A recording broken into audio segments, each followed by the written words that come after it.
Рахмат. Кийинки сөз Жаңбырчиев Эмиль Эркебичке берилет. Рахмат, Талант Турдуматович. Саламатсыздарбы? Урматтуу Акылбекович. Бир такташып алсак, азыркы алып келаткан мыйзам бул легалдаштыруу казинону же болбосо саясатташтыруу да. Легалдаштыруу болсо, анда мен сунуштарым бар. Өзүм бул долбоорду окуп көрдүм. Бул биринчиден казынаны толтуруу, экинчиден бул жумуш иштер менен камсыздоо биздин жарандарды. Казына толтуруу деген эмне? Бул баягы эле оорукана алсаруу, окуу жайлар жалпы жолунан ушул өзүбүздүн жарандарга шарт түзүп берүү деген бир мыйзамды алып келатасыңар да. Ошол эле өзүңүз айтып калдыңыз, туризм деп атасыз. Туура туризм тармагын өнүктүрсөк болот. Айлана чөйрөнү жашылдандыруу, жакшыртуу деген мыйзамда бар, толук камтылыптыр. Анын баарын түшүндүк. Бирок менде өзүм сунушум бар. Буга чейин да кат түрүндө да бергем сизге. Ошого да так жооп берип койсоңуздар. Сунушумда лицензия бере турган болсоңуздар, ал лицензияны үчүнчү кишиге сатканга укугу болбош керек. Себеби дегенде бул ортомчуларга гана иштеп калабыз да. Ошондо бир чоң башлама башталат да. Экинчи сунушум, ача турган болсо, лицензия алгандар эски баягы азыркы иштеп аткан тойканаларды алып арендага албастан, жаңы имарат салышсын, 5 жылдыздуу мейманкана болобу, ресторан болобу, жашылдандырып, жакшынакай инфраструктураны өзгөртүшсүн деген сунушум бар болчу. Андан тышкары, укук коргоо органдары көзөмөлдөйт дейсиз, Акылбекович. Муну мындай кылса болот да. Туура айтасыз, жанагындай штрафы бар, жана лицензиясын алып коюу деген боюнча.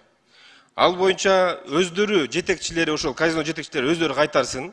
Же болбосо биздин жарандардан бирөө кирип ойноп, далилдеп берсе, ошо жаранга акча төлөп бериш керек. Мына сиздин тапкан акчаңыз деп туруп. Мына бизде көп активист жарандар жүрбөйбү, демилге көтөрүп. Ошолор иштеп көзөмөлдөп жардам беришсин. Чогуу биргеликте укук коргоо органдары менен деген сунушум бар. Ал эми саясат жагын ала турган болсок, анда ким азыр ушул жерден конкреттүү түрдө кепилдик берет? Биздин жарандар 10 секунд. Биздин жарандар казино бүгүн ойнобойт деп ким берет кепилдикти? Бере албаса анда буга чейин көтөрүшпөйбү демилген анда. Биздин Мен сизди толугу менен колдойм. Лицензия бир гана юридикалык мекемеге берилип, ал кийин кайра бөлөк кишилерге сатылбаш керек.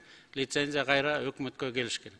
Бул боюнча сизди колдойм. Ал эми шарттары боюнча атайын статьяга көрсөтүп койгон экенсиздер. Лицензия берип атканда өкмөт ушуну баарын эске алыш керек деп. Мен сөзсүз түрдө сиздин берип аткан ой пикирлериңизди эске алууга аракет кылабыз да, толугу менен. Рахмат, Талант Турдуматович. Оюмду кичине убакыттын тардыгынан айта албай калдым. Акылбекович, ушул казиного каршы жүргүзүп аткан үгүт иштеринин артында күчтөр болуп калышы мүмкүн да. Себеби дегенде 2011-жылы сентябрь айында жабылып атканда ошондой топтордун үстүнөн биз иштегенбиз. Мен укук коргоо органдарында иштеген кызматкер катары айтып коеюн. Айтайын дегенде ошол убакта эле Казакстанда Капчагайда ачылып атат.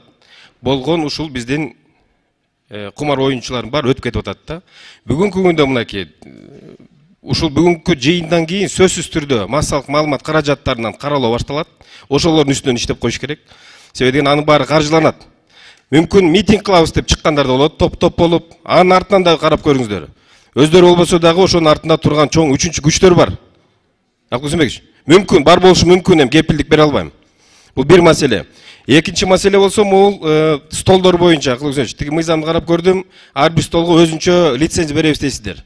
Бул баягы ысык көлдүн кейпин кийип калабыз. Ар бир койкага бирден патент болуп. Бир пансионатта 1000 койка болсо, отчет болсо 10 койканы гана берип калат да, ошондой сыяктуу болуп калабыз. Ошол нерсени бир карап койсоңуздар. Анан биякта кесиптештерден дагы бир сунуш түшүп келип калды.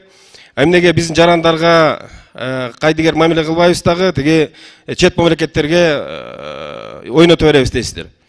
Чет мамлекеттен бияка келген адамдар бул колунда бар. Өздөрү жашоосунда орду бар, чоң-чоң завод, фабрика салып, керек болсо самолет салган, чоң-чоң инсандар келип туруп ойнойт бияка. Алар үчүн бул кумар оюну, бул как развлечение да. Алар арам жолу менен таппагандар, аларда бул маданияты өтө жакшы өнүккөн. Биздикинде ол акыркы энесинин пенсиясын алып келип туранан болгон жашаган үйүн баарын сатып алып ойнобойт. Аякта культура такыр башка. Бул сунуш катары айтып коеюн. Рахмат, Акылбекович.